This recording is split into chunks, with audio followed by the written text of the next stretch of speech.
اول از همه باید فاعل‌های انگلیسی رو ما یاد بگیریم. اولین فاعلی که اینجا داریم I به معنی من. You تو یا شما. We ما. They آنها. He او برای آقا استفاده میشه. She او برای خانم استفاده میشه. It به معنای آن که برای اشیا یا حیوانات استفاده میشه. نکته بعدی افعال to be هن. توی زبان انگلیسی ما کلا 3 تا فعل to be داریم. am, is, are.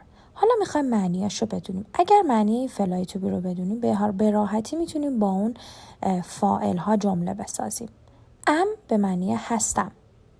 is به معنی هست. are به معنی هستی، هستید، هستند، هستیم. زمانی که معانی فعلای to be رو حفظ